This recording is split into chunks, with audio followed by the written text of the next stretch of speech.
अस्सलाम वालेकुम स्टूडेंट। आज का जो हमारा लेक्चर टॉपिक है वो अबाउट सीएसएस है। ठीक है, सीएसएस से क्या है, इसको कौन लोग कर सकते हैं, ठीक है, इसके एग्ज़ाम कौन से स्टूडेंट अपेयर हो सकते हैं एग्ज़ाम के लिए।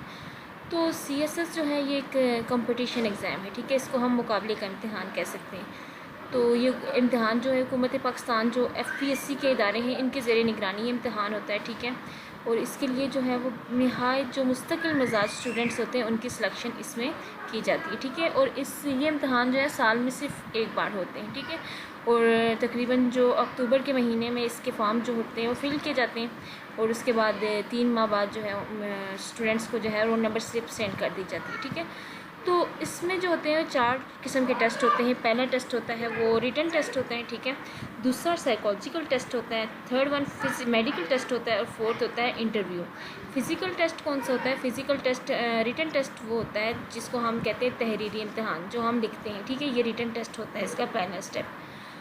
फिर उसके बाद हम साइकोलॉजिकल टेस्ट देते हैं। ठीक है, साइकोलॉजिकल टेस्ट कौन सा होता है? जो नफ्सियाती इम्तिहान, इसको हम कहते हैं नफ्सियाती इम्तिहान होता है। फिर मेडिकल टेस्ट होता है। मेडिकल टेस्ट कौन सा होता है? जो तिब का होता है। ठीक है, तभी इम्तिहान इसको कह सकते हैं। देन लास्ट वन है इंटरव्यू। इंटरव्यू में हम इसको कह सकते हैं ज़बानी इम्तिहान। ठीक है, तो एक स्टूडेंट जब इन 4 मराहिल को, ठीक है, ये चारों फेज़ जब वो क्लियर करता है, इन मराहिल से गुजरता है, उसके बाद उसके पास नेक्स्ट स्टेज आता है। ठीक है, यानी मस्ट है कि सीएसएस के एग्ज़ाम जब देगा, रिटन टेस्ट क्लियर करेगा, साइकोलॉजिकल टेस्ट क्लियर करेगा, मेडिकल टेस्ट क्लियर करेगा, उसके बाद वो इंटरव्यू क्लियर करेगा। फिर ये सारी चीज़ें। अच्छा, इससे पहले जो सब्जेक्ट सिलेक्शन होती है उसके बारे में हम देख लेते हैं कि सब्जेक्ट सिलेक्शन कैसे होती है, उसमें को क्या क्या हमने सेलेक्ट करना है, कैसे करना है, उसके कितने मार्क्स होते हैं, तो वो भी हम देख लेते हैं। सब्जेक्ट सिलेक्शन में ये होता है हमारे पास कि हमारे पास 2 तरह के सब्जेक्ट्स होते हैं। ठीक है, कंपलसरी और ऑप्शनल सब्जेक्ट होते हैं। कंपलसरी जो होते हैं वो हम मस्ट है कि वो हमने करने हैं। ठीक है, 6 कंपलसरी सब्जेक्ट होते हैं और 6 ऑप्शनल सब्जेक्ट होते हैं। तो जो कंपलसरी है उसमें इंग्लिश, एस्से एंड प्रेसी वगैरह आ जाता है, Pakistan affairs, general knowledge, current affairs, ठीक है, एवरीडे साइंस, ये 6 सब्जेक्ट्स आ जाते हैं उसमें।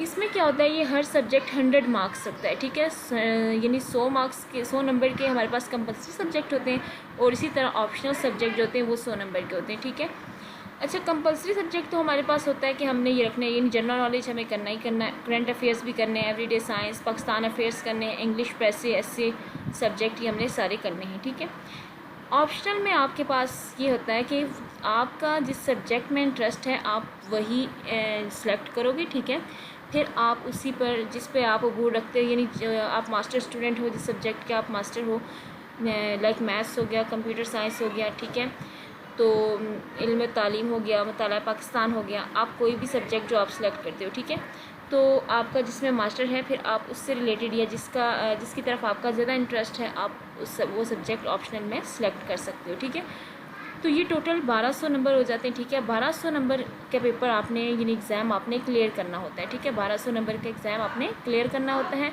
उसमें से 50% मार्क्स लेना, यानी एग्ज़ाम क्लियर करने के लिए 50% मार्क्स होते हैं। तो जब आप ये सारा काम कर लेते हो उसके बाद आपको ग्रुप सिलेक्शन होती है। ठीक है, ग्रुप सिलेक्शन में कौन से आपके पास ग्रुप होते हैं? District management, police, custom, postal, income, information group है, foreign, commerce, military, office management, Pakistan और अकाउंट्स वगैरह का, और रेलवे ग्रुप। ठीक है, तो ये सारे ग्रुप उसके बाद उसकी सिलेक्शन होती है। तो आज के टॉपिक में इतना ही था कि हम कौन से स्टूडेंट्स जो सीएसएस के एग्ज़ाम देते हैं उनको ये स्टेप जो है वो लाजमी वो क्लियर करेंगे, उसके बाद वो सीएसएस के एग्ज़ाम दे सकेंगे। तो सीएसएस के एग्ज़ाम के लिए अगर हम बात करें उम्र के लिहाज, तो उम्र की में उसमें आप 21 साल से 30 साल तक उम्र की हद होती है। ठीक है, 21 से 30 साल के जो स्टूडेंट्स हैं वो यहाँ अप्लाई कर सकते हैं और आफ्टर ग्रेजुएशन यानी बीए बीएससी करने के बाद यहाँ पर इंटर हो सकते हैं इस एग्ज़ाम के लिए। ठीक है, और उम्र थोड़े जो उम्र का जो फेज़ है वो चेंज हो सकता है, वो मरहला चेंज किया जा सकता है, यानी अगर आप सरकारी मुलाजिम हैं तो शायद आपको थोड़ी रिलैक्सेशन 2-3 साल मज़ीद मिल सकते हैं। ठीक है, बाकी अदर स्टूडेंट्स को नहीं। तो आज के लेक्चर में मेरे पास यही था।